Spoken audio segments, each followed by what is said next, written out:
সুপ্তি আব্বু পিয়ার মার কাছে কি কইছে কি কইছে? তুমি কও কি কইছে পাগল, তোমার কষ্ট দেয় সহ্য হইল না? তুমি ওই ধান মানাইছে, তোমার সেরকম কষ্ট হয়, তাই পিয়া আমার কাছে যা কইছি যে একটা নিহি হবো, তোর হাতে একটা মেয়ে থাকলি আমার কইস, এটা কইছি। ও আচ্ছা, এই যে তোমাকে আমি এত কষ্ট রান্না হইরি খাওয়াই, হ্যাঁ, তারপরে তুমি এই কথা যে কয়ে আইছে, তোমার সাহস কি হইল? আরে তুমি বোঝো না, 12 বছর আগে যখন তোমাকে বিয়ে হয়ে আনি, তখন তোমার ওই টিউবওয়েলে ঠাইসি পানি তুলতে কষ্ট হয়েছে, আমি তোমাকে ভালোবেসে মোটর এনে দিছি।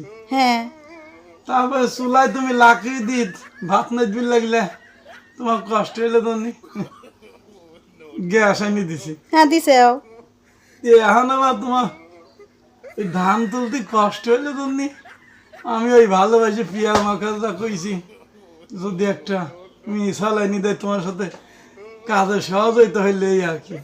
ও আচ্ছা, কয়েকদিন আগেও তুমি কিসে মাইর খাইছে?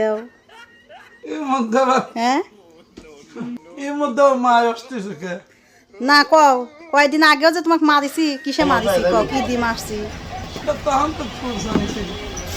আর এই যে এখন দেখেছে, হ্যাঁ, এই যে বটি দেখেছে, বটি দিয়ে একবারে কল্লা কেটে ফেলা দেবে। অনেক কিছু করতে হলো ভাই। আল্লাহ তো বটি তো লাগবে এখন দেখতেছি। কি বলবো, তার ভিতরে কিছুই নাই, সেলিম সীতাও হওয়া নাই। সৃষ্টিকর্তা আছে। বদলের মতো খায়া বাইর বাইর হও। এই বটিটা যেন মনে থাকে, দ্বিতীয়বার যেন আর কিছু না শুনি। জীবন তামা তামা, একালে মানুষ বেশি ভালোবাসি। লাগতেছে আমি কি আমার মঙ্গল চাইছি? সেই চলে আমি তোমার গেছে। মঙ্গলই চাইছি।